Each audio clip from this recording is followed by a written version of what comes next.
first gonna work on making a little house. Wouldn't it be cool if the little bugs had a little house that you could have outside and they could pretend to use? Here's what I'm making. I'll show you how. So I'm just using lots of things I found outside. I have lots of little rocks and pebbles. I have bark from the tree.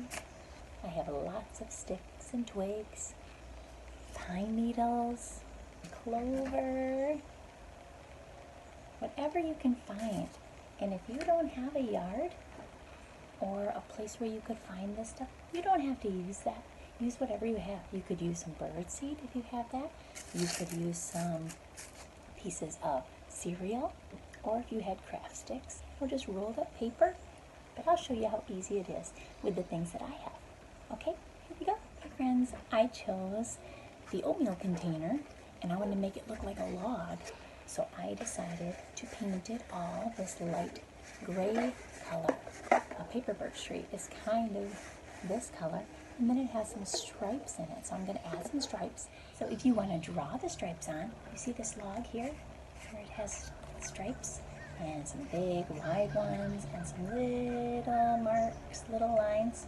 You could draw those on with a marker. So I'm going to take some black paint. Got some black paint on my paper plate here. I'm just going to get a lot of paint on there, and I'm going to drop it on here to show you.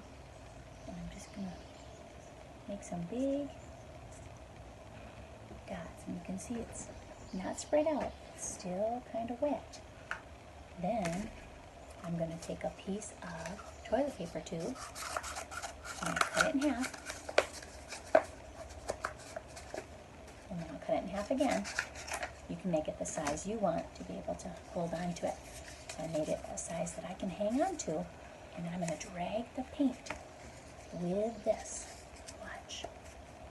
So I can do two of them at once.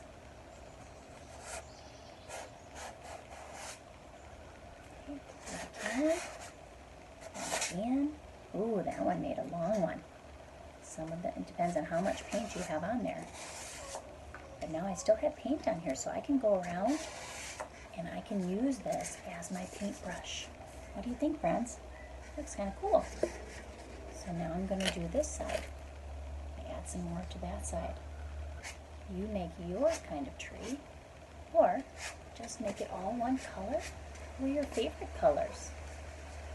Okay, so I'm done with that, and I'll show you what's next. I'm going to start gluing on my pieces.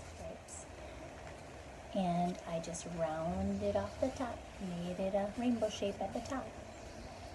And that's going to be my door.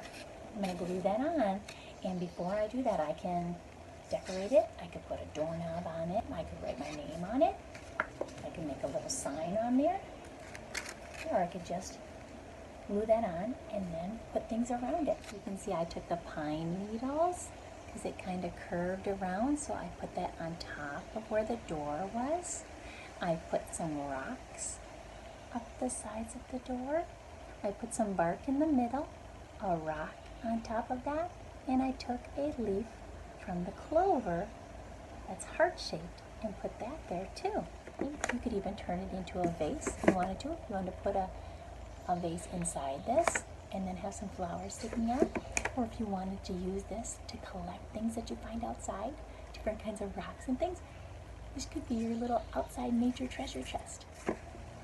And I'll show you how to do a faster craft. I'm using the back of a paper plate. I'm just going to paint it all green. You can leave it whatever color it is. You could paint it brown. Or you can use strips of paper and do the same thing. Moms and dads, this would be a great free play activity.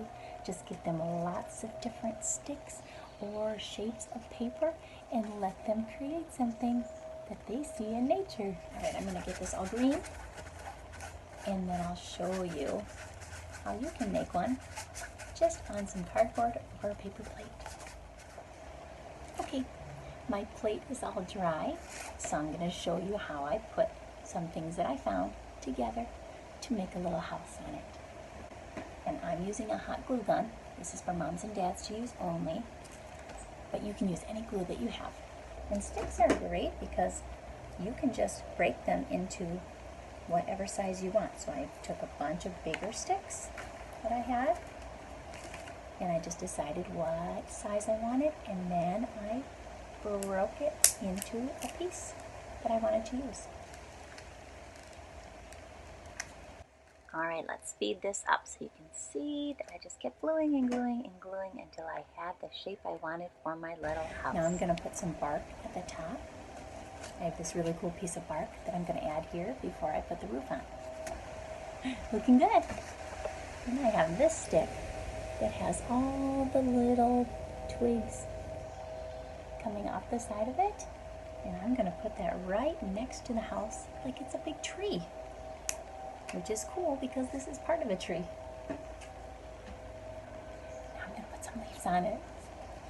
I'm going to use some of the leaves from the clover. Okay, I added some rocks next to the house, and then I'm going to fill in my roof with my itty bitty little twigs. Have fun!